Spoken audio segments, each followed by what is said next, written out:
By now, you're probably tired of hearing people talk about voting in the upcoming midterm elections. Every day, someone explains that it's your civic duty. They tell you that you can participate in this great democracy by going to the polls on November 6th. And all of that is true for them. For us, voting is not something that was handed to us when we began building this country. And don't you ever forget that we built it for free. And since the day our callous hands started building America from scratch, every moment since we began, we watered the soil with our sweat and tears. They have been trying to stop us from voting by any means possible. For you and me, voting is something we had to snatch from the hands of an entire country playing keep away with our freedom. And the people whose blood was shed weren't our ancestors. No, they were our grandmothers and our grandfathers. They were our aunts and our uncles. So no, for us, voting is not some existential birthright.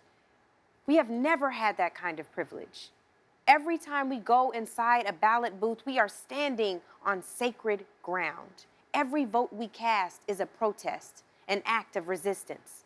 Tonight, you will hear from some of the smartest people in politics, including our forever First Lady, Michelle Obama, and other people on the ground actually doing the work.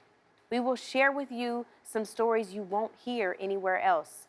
We must remember, whether it's the policeman's billy club on a Selma bridge, or dynamite packed in a Birmingham church, or a voter purge in Georgia, they have tried everything possible to keep us from voting. And if your vote wasn't valuable, they wouldn't try so hard to take it from you. No matter what they say, no matter what they do, we are still here. And we ain't going nowhere. Our vote is our power.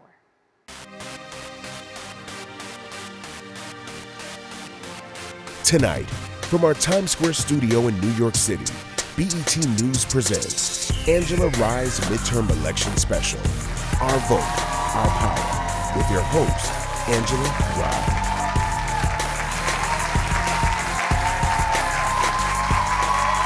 Welcome to the show, everyone. Thank you so much for joining us. I first want to welcome Valerie Jarrett, the chair of the board for When We All Vote, and of course, the senior advisor to our first Black president, Barack Obama. He's still my president. Thank you. Thank you. Next, we have the senator from the great state of New Jersey and a leader for us all, Senator Cory Booker. Thank you very much. Thank you. And last but certainly not least, joining us tonight is an activist and researcher who has dedicated her life's work to ending racial and gender-based discrimination. Please welcome Dr. Connie Won. Thank you. Thank you all so much for joining us. I wanted to open the show by talking about the record number, 444 Black women that will be on the ballot in the upcoming midterm elections. On the local level, there are 191 of them across the country. 10 of them come from Massachusetts, including Ayanna Pressley, who is set to become the first Black woman to represent Massachusetts in the U.S. House of Representatives. We recently spoke with Ayanna in Boston.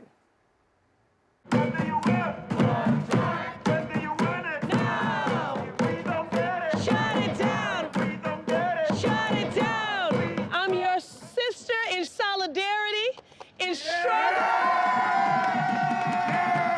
Now, many of you know, but some of you don't, that I was a hotel worker for 6 years. I attended my first organizing march in support of tenants' rights when I was 3 months old. My mother really just early on instilled in me this belief that we needed to hold government accountable, but that we also needed to be a partner with government. To women whose rights are perpetually under attack, change can't wait.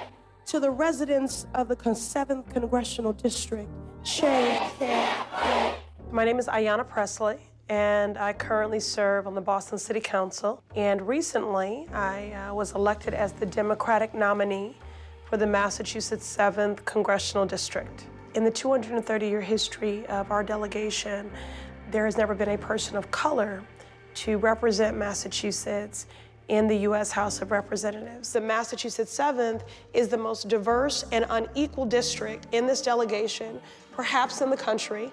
When I was sitting in that room earlier today, I was thinking about all of the people that were not in that room. I'm always bringing them into these spaces because I am speaking for them. Throughout the campaign, I said that those closest to the pain should be the closest to the power, driving and informing the policy making. But it's not lost on me that the first time that I received hate mail was when I disclosed that I was a survivor of campus sexual assault. I am a survivor of sexual assault while a college student. Mine is a truth shared by 17.7 million American women. I will always fight for my fellow survivors, for their healing, and for their justice. My heart is also swelling at the resilience and the courage and the strength of the survivor community and our allies who organized, who mobilized in the resistance, and who will continue to do that all the way to the ballot box, because survivors vote and they're running for office too.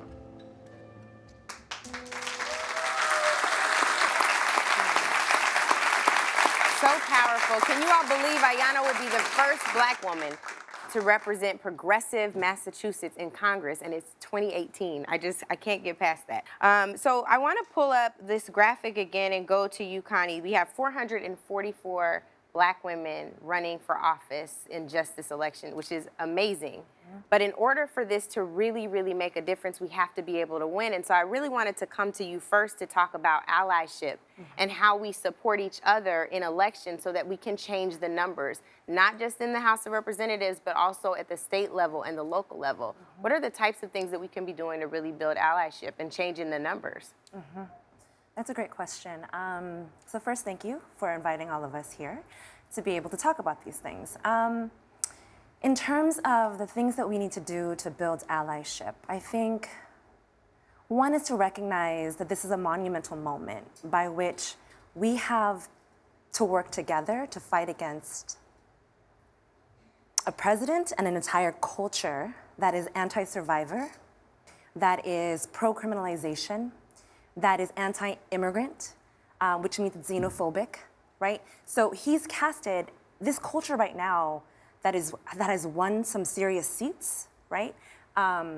Is against a number of people, a whole populations of people. Those populations of people that are most vulnerable to this climate need to come together to do the work. So what that means is we identify what is it that they are doing that is, how is it that the issues that are coming up right now around immigration, how is that connected to criminal justice reform? How are the issues around Survivors' Bill of Rights connected to, again, criminal justice reform? How is that connected to immigration, right? How is it that we're talking about voter suppression? How is that connected to all of these other issues? There is, I actually got a text from a friend of mine who's working in Atlanta right now, who's on the ground, is a Vietnamese lawyer, Vietnamese American lawyer. A whole coalition of Asian Americans are out there on the grounds fighting for Stacey Abrams to win. Now, what the important thing is, they are also experiencing voter suppression, right? These Vietnamese American lawyers. They're actually experiencing voter intimidation, right? So anytime they're knocking on the doors, they have these conservatives videotaping them, threatening them. So we are also victimized by this culture. Absolutely. Absolutely. Right? So that's how we all have to come together to recognize the common enemy, and coming together means that we will win against that enemy. Thank you, Connie. And Valerie, I think that's such a great pivot point because we talk about this allyship. And when I think about allyship, another phrase that comes to mind is the Obama coalition. So whether we're talking about the record numbers of African Americans who turned out to ensure that he won in 2008 and 2012, or we talk about millennials or women, like there was a true coalition that came together to ensure that this that the president would become our first Black president. Talk about how we sustain and or recreate that coalition now. Well, you're right. There was enormous momentum that was built around his leadership, and I think what we have to recognize is a part of his legacy is continuing that momentum without him actually being on the ballot box. And what's troubling is to see in the last election where something like only 43% of eligible voters voted, and the best way of solidifying all the progress he made was to make sure the person who followed him shared his vision. And that's not what happened. And so one of the things I'm excited about doing, Angela, is working with Mrs. Obama and a whole coalition on this When We All Vote initiative that's designed not just to have people show up in this midterm election, which is the most important election in our lifetime, and we should all show up, but every election. It matters who's your state's attorney, who's making prosecutorial decisions. It matters who's in your state legislature, who's drawing the maps that determine whether or not we're accurately represented. And we cannot expect our elected officials to be held accountable by us unless we vote. And so why would we abdicate that responsibility when we have the most to lose? To the point of the most vulnerable need to show up. I mean, I'll say one final point because the senator is here. When they were debating repealing the Affordable Care Act in the Senate, the committee that was formed was comprised of men, all men. Now, one of the central provisions of the Affordable Care Act is preventive care for women.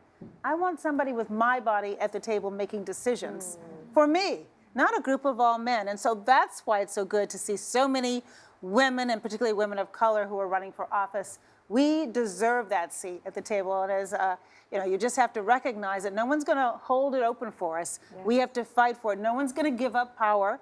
People like power. They hold on to it. And the only way to share it is if we take it away. That's so true. Yeah. Thank you. Senator Booker, you know a thing or two about making history yourself. And I'm so happy you did, because whether it's watching the Supreme Court nomination hearings or anything else, you are truly our voice, and I'm grateful, but I'm also mad. Okay. And mad because it took so long. So we have 3 black senators now.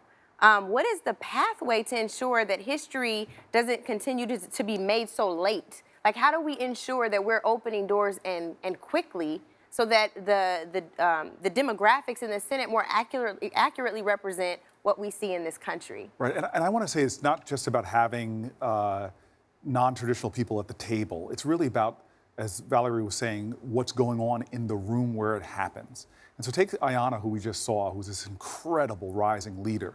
She's coming from Boston area. Right now in Boston, the disparities in wealth between black families and white families, so the average income for a white family, median income is around $270,000 net worth. For a black family, it's $8. Now, that didn't just happen by accident. Those were federal policies, redlining, Federal Housing Authority, FHA loans. I could go through the federal policies that created those disparities in income. Right now, we live in a nation where 1 out of every 17 African Americans can't vote because of felony disenfranchisement. In Florida, it's about 1 out of every 5 African Americans can't vote, many of them for doing things that 2 of the last 3 presidents admitted to doing. The consequences we have for not having people at the table who are going to fight for communities, who know them intimately. I live in a low-income area in the Central Ward of Newark, and I see every single day people who work full-time jobs, as hard or harder than my parents did, trying to catch extra shifts where they can, still go to my local bodega and use food stamps. That's not the America that we believe in, where people who work hard, play by the rules, should be able to get ahead. And so this is why we need more people around the table. And I'll give you the last example of this. I sit on the Foreign Relations Committee. There's 20 plus senators there, only 1 woman. Now, we know from international policy that when you empower a woman on the planet Earth, you change nations. But to have 1 single voice representing women for the committee that deals with the planet Earth is outrageous. It's ridiculous. And these are the kind of changes that have to be made. And what gives me hope about this election is that we're going to be seeing a new wave of leaders coming to this country that reflect more perfectly the great union that we have. And to that point, part of, I think, what we deal with in kind of creating this history is this notion of electability. Really the myth of electability, who's electable and who's not. How do we work more diligently and again more quickly to dispel that myth of electability and what electability looks like? The senator's already doing it. No, I'll let the professor go ahead. I know, I feel like he should answer. By example. Yeah, I mean, look, people have told me, as many of the folks who've broken these barriers, what you can't do, that it's impossible, that this can't happen. And I'm tired of hearing that, because the conventional wisdom is to me, is something that we should always not be listening to, or else we would never make change. Yeah. I heard with President Obama, literally until days before he was elected to president, and even folk from my own community sitting in a barbershop, they ain't gonna let a black man be elected president of the United States. People saying that it cannot be done. Well, it's always impossible until one shows that it's not. And if you don't try, if you don't step up, And you don't let defeats come. I've lost my share of elections, but you keep pushing, keep changing. We're not going to change this country. And everyone needs this. I don't care if you're a white man, a transgender woman, whoever. We need a country, and corporations know this, and you know this, Angela. More diversity makes for better teams, makes for better outcomes, makes for a benefit for the whole. And for this country to be fielding a team on the field and excluding multiple players, we are losing out on the strength and the richness of this country, especially not only for our own benefit, but especially in an international context. We're a diverse, heterogeneous country. We'll be far more successful globally if we get all the players on the field contributing. Yeah. Valerie, when you think about the mission of When We All Vote, which of course is to ensure there are more players on the field and putting more folks in positions of power, what's the one thing you would tell someone in the form of a PSA? Why should they vote? When you think about when we all vote and what's really behind that, I think that there's a sense of urgency and a requirement. What would you tell? The strength of our democracy comes from we the people. And if we abdicate that responsibility, what will happen? Other people vote. Other special interests like the NRA, they are going to fund their candidates. And so if you want your voice, which is truly your power through your vote, to be represented, and you want the issues that you care about to be the priority, then you have to participate. You can't just throw up your hands and say it's going to take care of itself. Obviously, it doesn't take care of itself. Yeah. And elections have consequences and they matter. And when it's the presidential election or whether it's the city council, they all have a profound impact on your life. Your money is going in the form of taxes, state, local, and federal taxes. And the values of the people who represent you are in those budgets. And whether there are tax cuts for the wealthy or whether we're feeding hungry children, that has to do with the character integrity of the person that you vote for. And so it's not just voting. You also have to do your homework and look at their record and look at what their vision is and look whether they're credible or whether they're authentic or whether they're just trying to pull one over on you, which requires effort on your part. It's worth it. And I hear you saying, Valerie, Senator Booker, you work for us. He does. You can give him some orders. But y'all. it's worse than that. I mean, they're designing a system right now to try to make you cynical, to try to make you pull out. And that is a political act that is consequential. They're disenfranchising voters in North Dakota. They're purging polls in Georgia. They are trying to stop you from voting. And if you don't vote, you're playing into their trap. If you think, oh, it doesn't make a difference, you're playing into the trap. And that is, it's a powerful, powerful political consequence. The opposite of justice is not injustice. It's apathy, indifference, and inaction. And to me, folk who sit around and complain about this country but don't do something about it, they are insulting the legacy. And I sit around a table in the Congressional Black Caucus, you know this. I got John Lewis sitting at my table who had his head cracked open, who got beaten down multiple times, went to prison, and now he's having to go around trying to beg folk to vote when that's the suffering that they went through to get this open. And the only way you see some people now think that they can win is to try to suppress the vote, try to put laws on the books that close off the vote. And you want to play into that sinister narrative and give them the chance to have the power and the control to continue to push this country to be a country of haves and have-nots, of disparities of opportunity, disparities of wealth, to change the very culture of this country, to drive down the rates of people graduating from college degrees because it's getting too expensive, to kill public education, which used to be the pathway for opportunity, by starving teachers, by undermining resources for our kids. All this stuff should insult you. And if it's not affecting you, that doesn't mean that you're not invested in this. What happened to this idea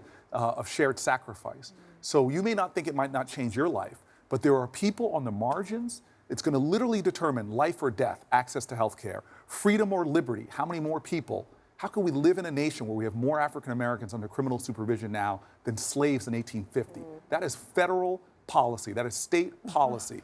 And you may not be an abolitionist or a civil rights activist, but your vote right now is going to say whether you are down with the cause of our country or are you against the ideals of our country. So I have very little patience for those people who are surrendering to cynicism, which cynicism to me is a refuge for cowards. Get up. Engage yourself in this country's future, because if you're not, you're surrendering to the field to the most pernicious forces, dark money, folks who are trying to be corrupt to our democracy and make it more anemic. We need vibrancy now, and the only way we get that is through participation. I don't know, that sounded like a stump speech, y'all. I don't know. Stump speech. Not for 2018, for 2020. Thank you so much to Connie and Valerie for being with us today. Senator Booker is going to stay with us. Much more to come in this hour. We'll be right back. Thank you.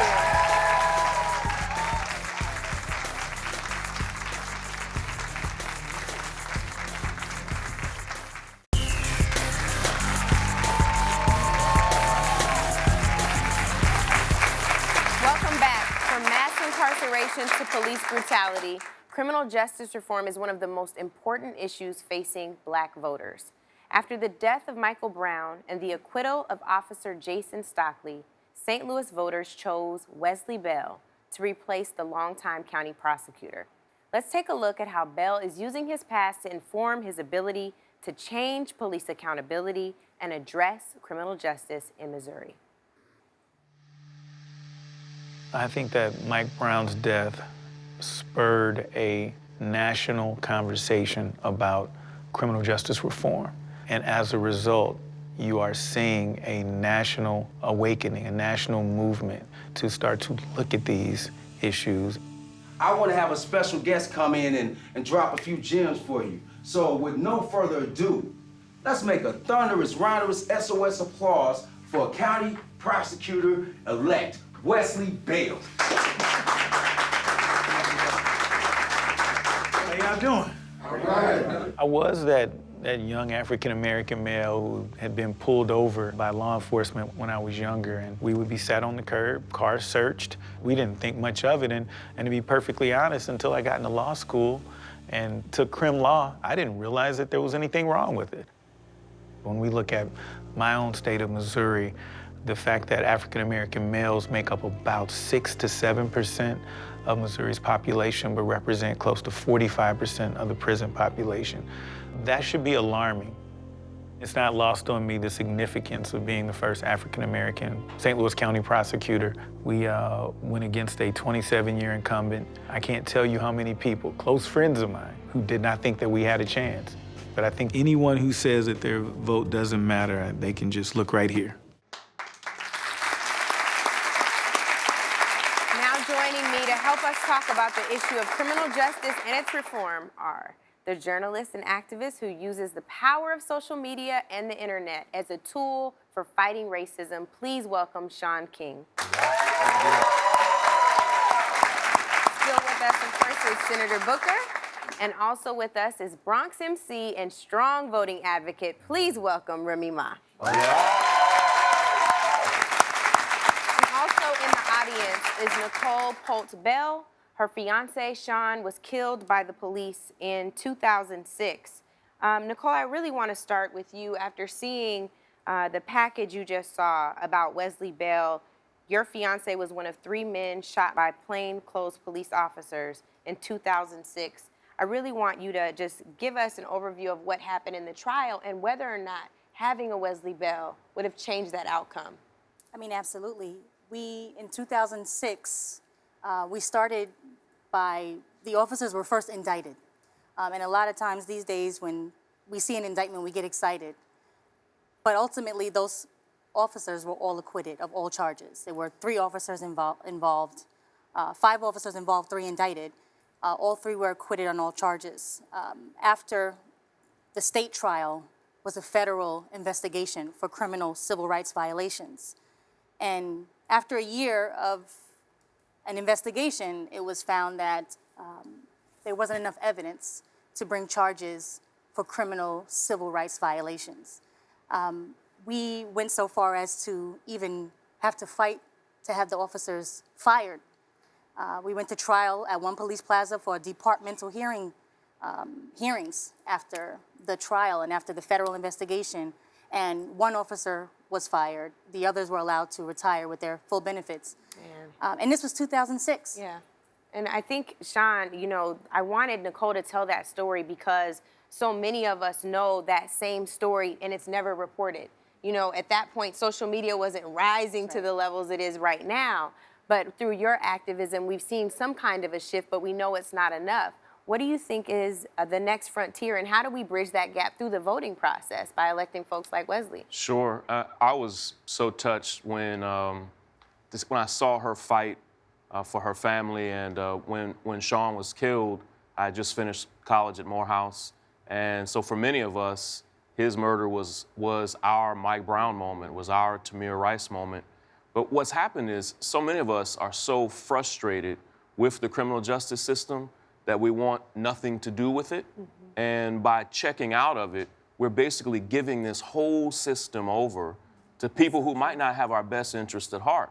And so what we found is there are opportunities where we can basically elect the gatekeepers like Wesley Bell and have him oust somebody who's basically overseeing a horrible system in St. Louis for 30 years. And so we have to say, hey, are there opportunities for us to take this system over, be it as district attorney or as a police officer or a police chief or a jailer or a warden?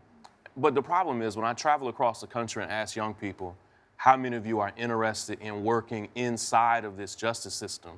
Because we're all so frustrated with it, we want nothing to do with it. And so we have to kind of flip that narrative and say, hey, there's an opportunity for us to put people who have our best interests at heart, in these positions. And there's an opportunity for us to take those positions and make them our own. And so we're electing new district attorneys all over the country. Right now, there are 2,300 district attorneys all over the country that manage America's justice system. They're 95% white, 89% male, and less than 0.5% of America's district attorneys are women of color. And that's not just black women, that's all women of color. And they're overwhelmingly conservative. And so, in part, there is a crisis of who's managing this system, whose interests do they have. And when Sean Bell was killed, his family came to know what we came to understand in Ferguson, in Baltimore, and Cleveland, is that, wow, the people running these systems really don't care about us. And we have to replace who's running them so that when we have something horrible like what happened to Sean, that we can actually go to people who know us, who care about us, and who have our best interests at heart. And switching gears as just a little bit, Remy, you had your own experience with the criminal justice system and as a result have become a fierce advocate for eliminating mass incarceration and also telling people you have to get out and vote. You just went off the other day telling people about the importance of voting. Why? It's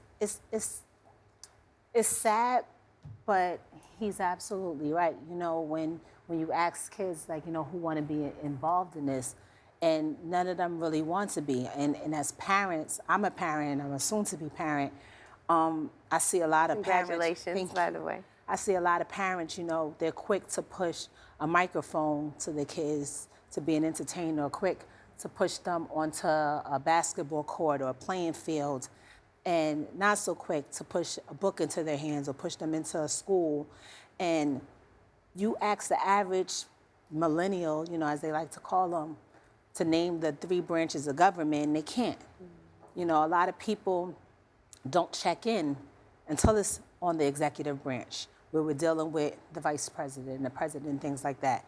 And by the time you get to the judicial branch, if you're involved in it, you already missed your chance in the legislative branch, where these are the people that matter. These are you want to complain about the judicial branch and about how the judges are doing this and the prosecutors are doing that. But when you had the chance through all the different legislative branches to vote for your councilman, for your mayor, for your governor, you don't do it. And I think once we break that down and we understand how it actually works, you have to talk and deal with the people that are making the laws. And we got to insert some of our people, some of our women, some of our women of color, some of our men into these positions so that they not only do what's right, hopefully, but they kind of have our hope of conscience because they've been through it. You understand more when you're from that cloth. Yeah. And the percentages that he just named is ridiculous. That's crazy. Yeah. And people don't realize it until they're in a position like me. If I never went through what I went through, I wouldn't probably be as adamant about it because it didn't affect me. I remembered the 3 branches of the government from a U.S. government class way back when, but I didn't feel like it impacted me. I lived in my nice house. I was over in Edgewater, New Jersey. Say that again. I was over in, in a nice little part of New Jersey, and I didn't feel like it would affect me.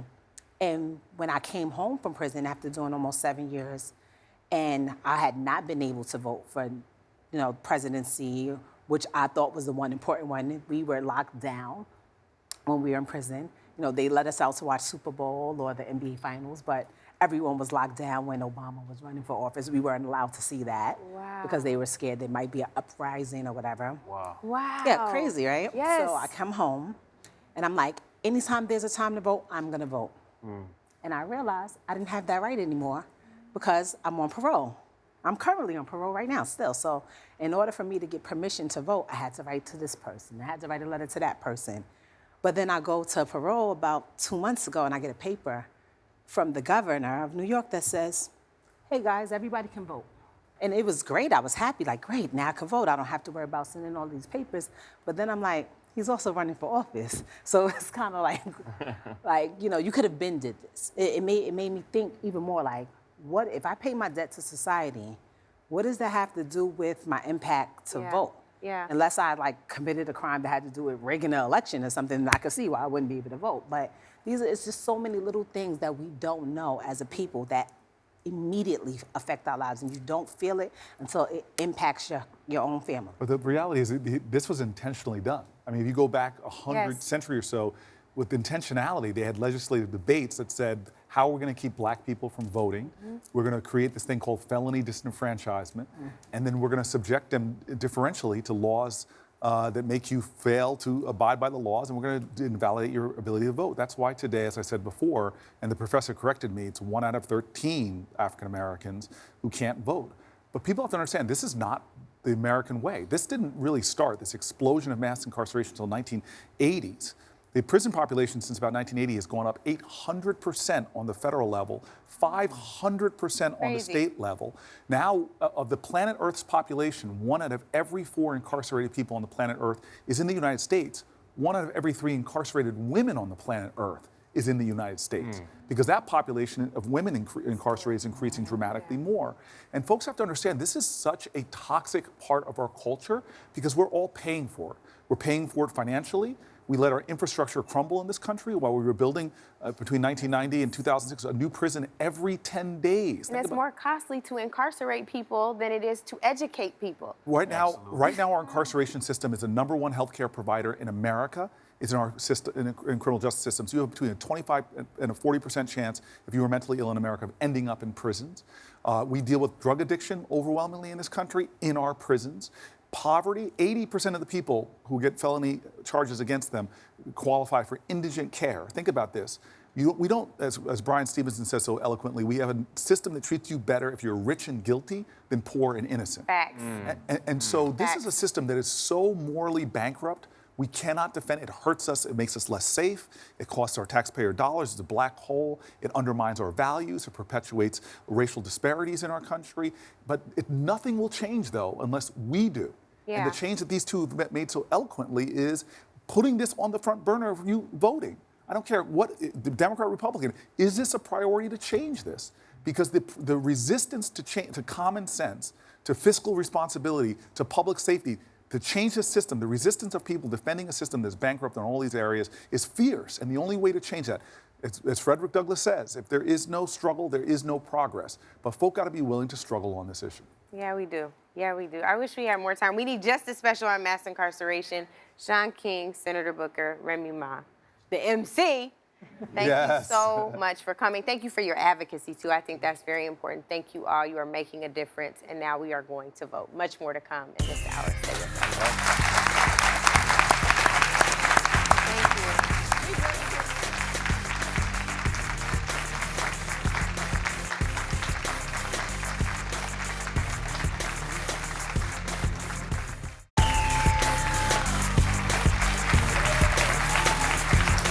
Welcome back. From the Voting Rights Act to the first black president, empowering the voice of black voters has always required work at the grassroots level. During the civil rights movement, the everyday activists in Alabama called themselves foot soldiers. Continuing that legacy in Alabama and throughout the South, LaTosha Brown is a warrior making sure our community and the world know that black voters matter. Heaven, oh, everybody talking about heaven ain't going. We're in in Macon County, Tuskegee, and it's really rich. It's culturally rich. You got the Tuskegee Airmen, you got George Washington Carver, you got Booker T. Washington. Right down the road, you had the Montgomery bus boycott. In Selma, you had the voting rights movement. You had the founding of the Black Panther Party. All of that happened in the Black Belt. And part of that is because Black folks are extremely resilient in the Black Belt. Knock, knock.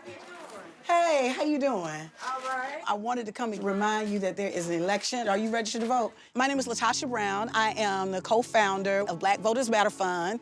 We went to door, talking to people, asking them, making sure they knew there was an election coming up, but also taking the time to even listen to some of the things that they were concerned about. Black Belt is one of the poorest, economically poorest places in the country.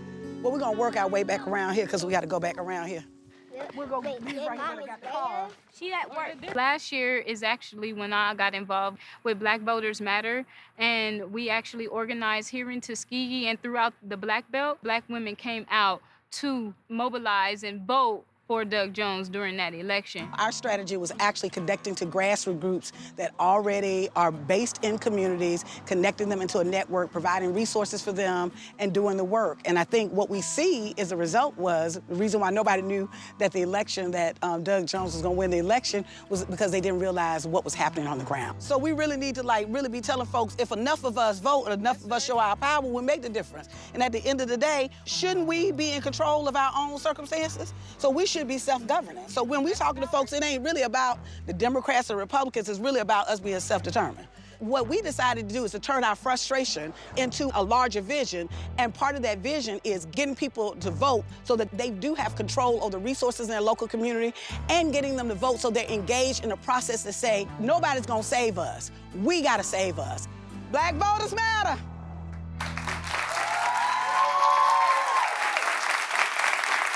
So joining me now are some foot soldiers I know pretty well. Right now we have Executive Director for the National Lawyers Committee for Civil Rights Under the Law, Kristen Clarke. One of the boldest and most forward-thinking lawmakers in the country, Louisiana State Representative Ted James. And we also have the founder of Black PAC. Please welcome political strategist and community organizer, Adrienne Sharpshire. And she reps the 206. We're from Seattle around here. Yes. Kristen, I want to start with you. I often think about the impactful testimony of Fannie Lou Hamer in 1964 that really served as the base. Many folks say it was the defining moment that really resulted in the consideration and the passage of the Voting Rights Act of 1965. But here we are in 2018 with many of those rights rolled completely back. Yeah. Right? We know that voter suppression laws were enacted all over the country starting in 2010. Why? Barack Obama. Folks didn't like that too much. So I want to talk to you a little bit about what the Lawyers Committee is doing to combating some of these awful attempts that are getting worse. We're seeing voter purges now, more suppressive efforts, more sneaky suppressive efforts. Talk to us about what you all are doing. Yeah. So voter suppression is alive and well across the country right now, and it's because our votes matter. This is why our right to vote is under attack in such a relentless way. We are dealing with an exact match scheme in Georgia where they are trying to make it harder for people to get registered to vote. We've seen officials try to move polling sites to hostile locations, namely the sheriff's office in Macon-Bibb County, Georgia. We're seeing purging of the registration rolls. They are throwing up every obstacle to make it harder for access to the ballot box and harder for us to exercise our voice. And so we are fighting back.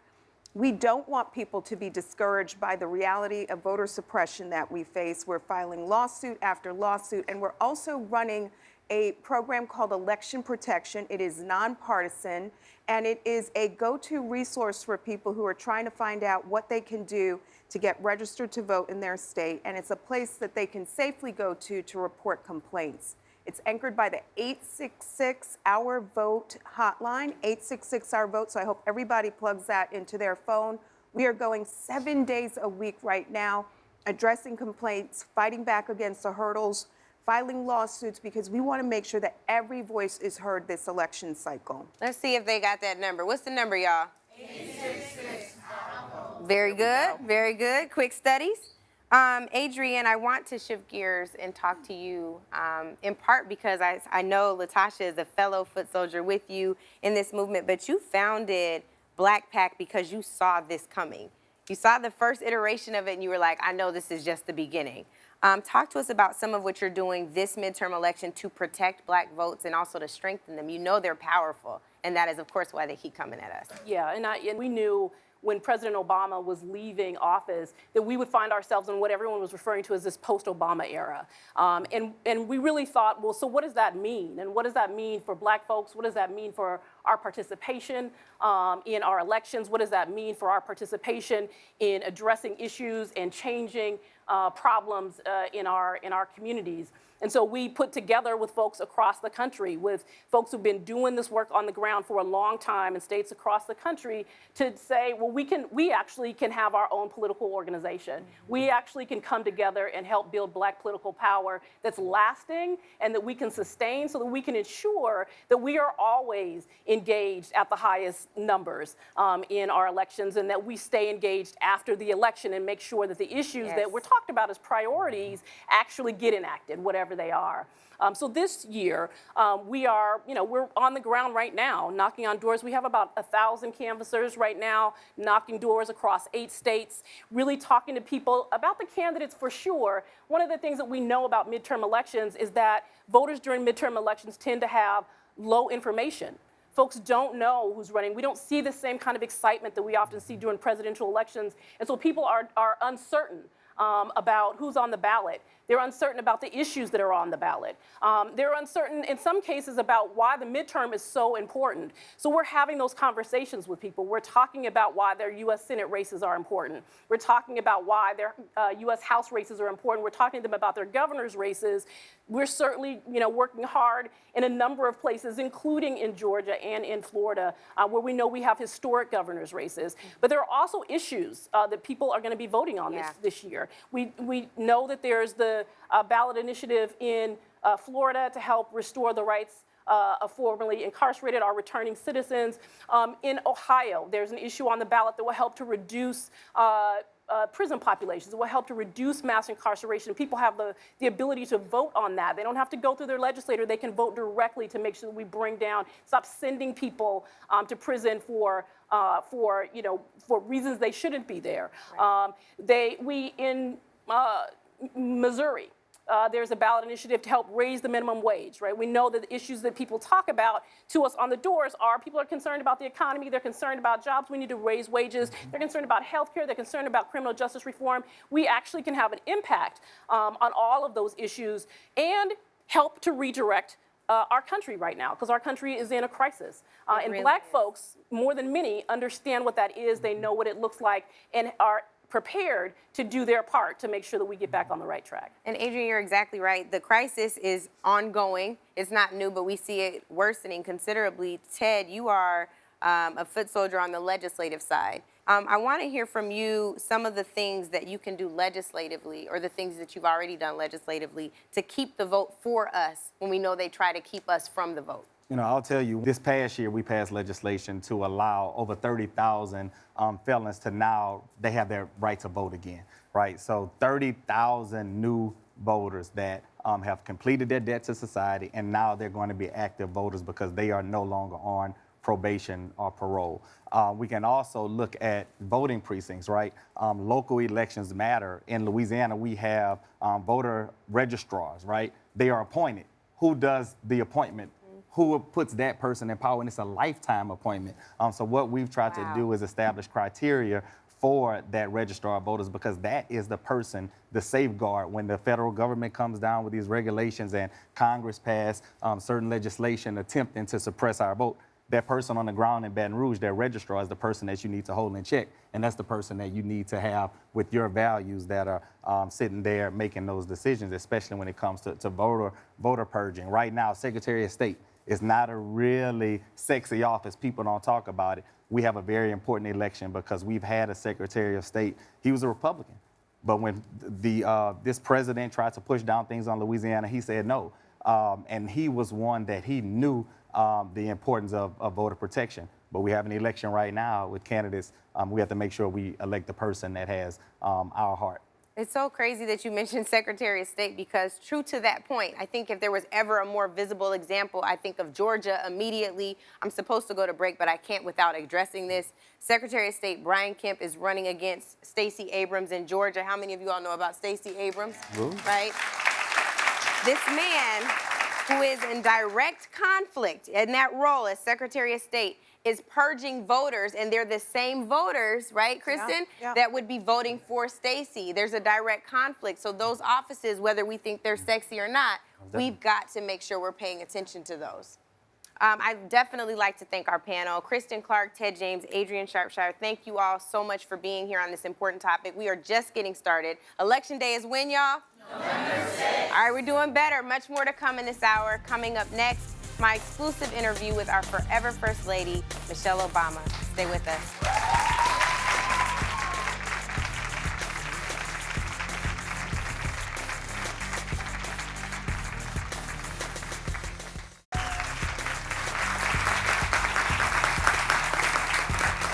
Welcome back. We had 8 years of watching Barack and Michelle Obama lead the country with grace and brilliance, which would have never been possible without our active engagement and our votes.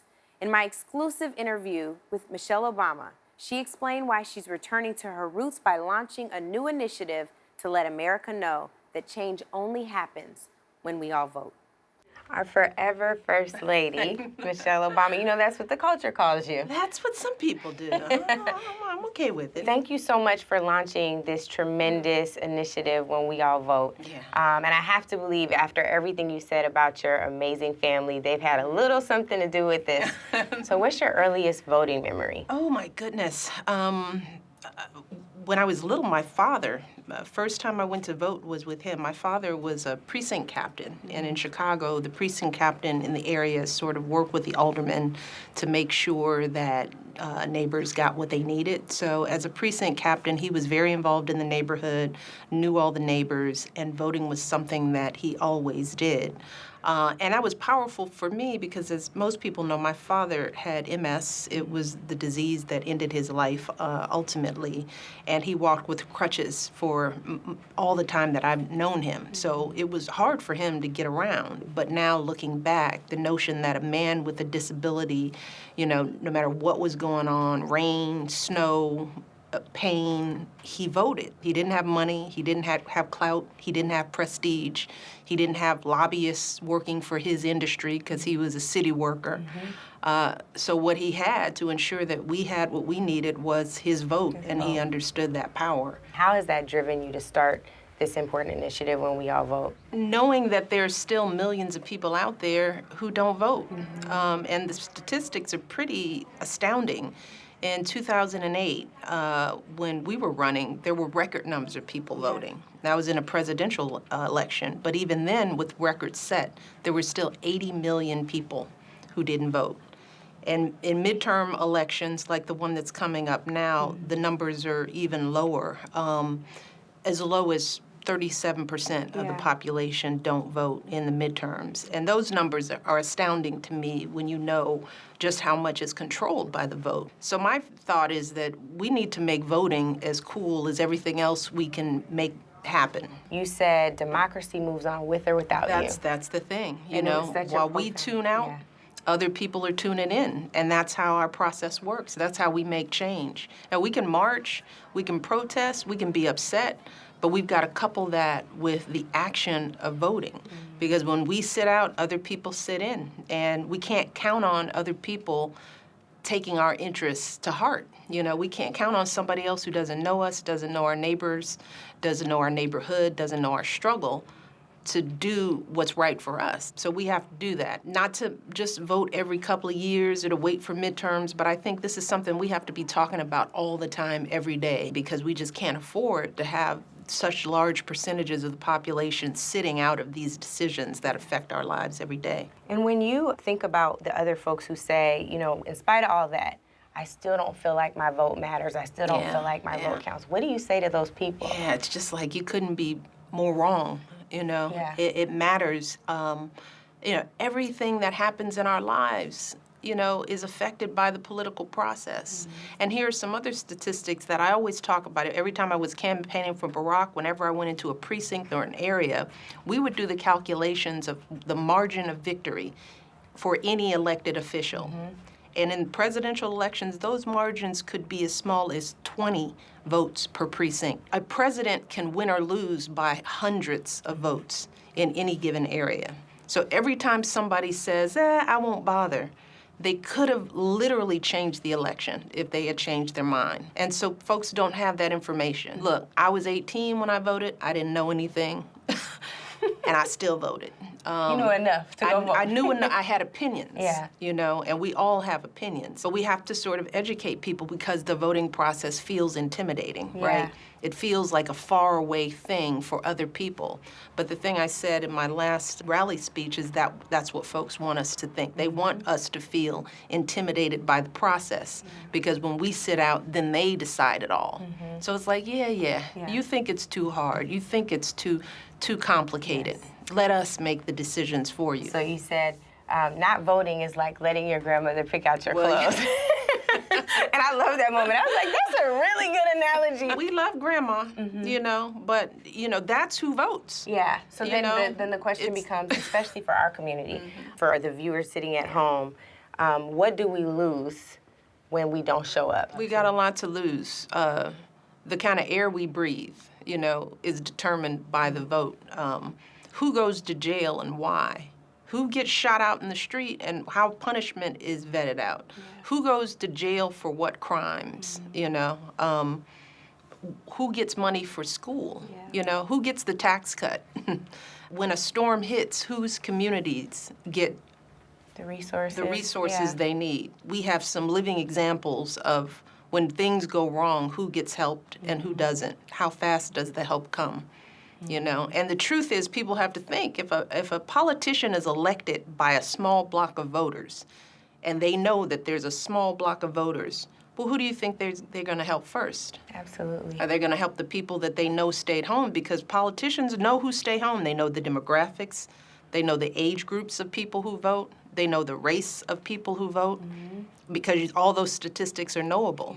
So now if you are a candidate and you want to get back in office, you're going to look at who votes when you make decisions about what your priorities are going to be. That's right. So it's generally everything that matters to us in our lives is affected by politics, and that's how our democracy works. So that's why I say it moves on without us. So we can be frustrated and sit at home, but people are voting. And I would just ask you to do this last thing for me. Yes. Can you finish this sentence? When we all vote, we win. Thank you so much. Thank you. Stay with us. We'll be right back.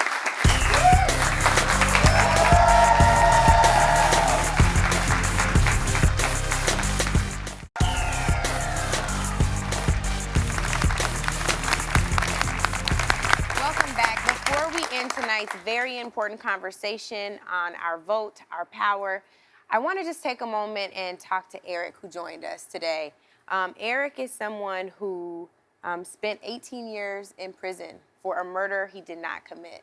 And Eric, you have the opportunity now, after having your voting rights taken away, to actually cast a ballot. To those of us who have treated voting as passé and it doesn't matter, what do you say to us to make sure that we continue to exercise our power, because it's not guaranteed? Well, I think that when you're incarcerated, everything is taken away from you, your life, your liberty, just basically the world. You're incarcerated and you are like shut off, ostracized. And so you don't have that right to vote. You don't have anything to do with the political system or either contributing to our society. So when you're released, I had to work hard and do my own law work to find the two guys who did it. And when I was released, they asked me if I wanted to vote. I didn't know what that was because for so many years, all I focused on was getting my freedom. And then I was afforded my right to vote, and I voted for the first time. And it just felt exhilarating, and it was just a true freedom. So I think that everyone who hasn't voted and who has the right to vote should go ahead and do it and really exercise that right, because in life it could just be snapped away from you in a second, like it was for me. One day I woke up, the next day I was in prison. So it's really important to vote and to exercise that right. Thank you so much. Thank you, Eric. At this time, we now have a couple of questions from the audience. So any takers, where are the questions at? Right here. I wanted to ask, what do you suggest that lower income marginalized communities, obviously predominantly of color, do to ensure that resources are given to their community? Like, how do we source our elected officials to make sure there's mental health facilities or health food supermarkets that are affordable and not just owned by big business? I think so often we're taught during the election process that the only people who have candidates who are successful are those who are backed by big money. And I think the one thing that beats big money every time is big people. And I'm not talking about the size of the person, I'm talking about people power. When all of us come together and say, this is the person we want because they represent our interests. They're not just representing something that's gonna hurt us or cause harm to our community. They represent what's in our best interest for the community. That's one of the main things we can do. I think also we have to understand, so often we say we want someone to do something for us, but then I would turn the question back to us, what are we doing for ourselves? Right? We know at this point in 2018, after the number of years that Black folks have been in this country, nobody's going to do anything for us easily. We know Valerie Jarrett said earlier today, nobody's giving up power. You got to take that. Yes. And I think the same thing applies for the resources in our community that we need. We have to demand them. Yes. The other questions? Yes, sir. So how do we go about organizing that information and getting it to people who are disconnected or just don't even care about, voting in general? Because it's a group of people who don't care. Yeah, well, hopefully this special is a start. I think that people have to understand that voting is a key pillar, like the first frontier of accessing your power and activating your power. And I think there's nothing better than watching all of us come together and see something successful out of it. I think the top of mind example for me is Barack Obama. There are some elections that I care deeply about this cycle. I think about Stacey Abrams and Andrew Gillum. We've only had 4 Black governors in this country in its history.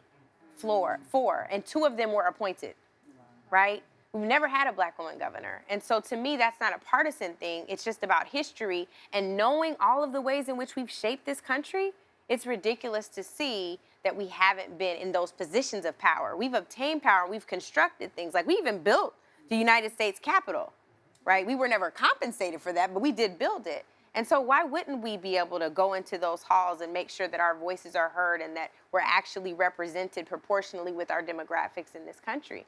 So I think the first step is accessing our power that way. We can go to the ballot box. And from there are a number of things we can do, including holding our elected officials accountable. We told Cory Booker earlier he works for us. That's true. That's true, and so do the rest of them. And we need to always remind them of what our agenda is. Right? We know if we're going to work any other time, there are folks who work for us, right? Or the folks who we may be supervising, they have to follow a certain job description. You make sure that people who are voting for you are abiding by that job description. And that's the same thing with our elected officials. They are public service. They are there to serve the public, the taxpayers. I am first generation Nigerian American, and earlier in the segment it was talked about how immigrants do not vote or there is no turnout. How do we kind of mobilize the immigrant vote and educate them to know that they should be able to do so? I think that's such a good question, and I first want to start by acknowledging that immigrants, just like Black folks, are not monolithic, so that's not true for every immigrant, right? There are a lot of immigrant people who vote. I think when it comes to empowering immigrant communities, it's the same as every other disenfranchised in this group. For so long, it's been beat into our minds that our votes don't matter and that we don't have the power. So even if we vote, nobody's going to care about us after the fact. That's not true, especially if we demand that it be so, right? That you have to check in with us, not just on election day, but after election day. I think the other really important piece of this, and it's kind of what we were talking with Dr. Connie One about, is allyship. So you are a Black immigrant woman, right? If that is the case, I should be able to be your ally as a person born in this country, but also Black, right? Women should be able to stand in solidarity with women regardless of their race or their ethnic background or how far they went in school, you know, their educational attainment or what their salaries are. We should be able to align on like-minded issues. And I think that that's the first step, knowing that they'll be seen and heard and that they count. I think that's the first step. Thank you. So, when you go to the polls, there are a few things you need to remember. 1, if you have any problem with your ballot or your registration, you are legally allowed to cast a provisional ballot. 2, while it might feel like a mall photo booth, in many states you're not allowed to take pictures inside the precinct, so please, y'all, no Snapchat selfies in the voting booth. 3, if you haven't registered yet, I'm just checking. It may not be too late. 17 states allow same-day registration. 4, no matter how much you pay, there is no VIP line on Election Day, and please don't get upset if there's no bottle service. Nobody bringing you drinks. Finally, 37 states allow early voting, so many of you who are watching this can go vote right now or tomorrow. Studies show that voters in majority Black neighborhoods wait 40% longer than voters in white neighborhoods. I'm not gonna lie to you. Voting is probably not going to be the most fun, most exciting thing you do this year, but it's not supposed to be. There are people out there whose entire existence is dedicated to silencing your voice and stripping away your power. I remember seeing a meme on the internet that says, "I am not my ancestors." Because our history of nonviolent resistance has been distilled to just nonviolence. But don't you ever forget that they resisted. And we, right now, are still resisting. One of those people, Fannie Lou Hamer, once said, the question for Black people is not, when is the white man going to give us our rights? If the white man gives you anything, just remember, when he gets ready, he will take it right back. We have to take for ourselves. We have to fight for it. Those are her words. And if there's one thing the world knows, they know we can fight. We'd like to thank our guests tonight. We'd like to thank our studio audience. You all were incredible. And thank you so much for watching at home.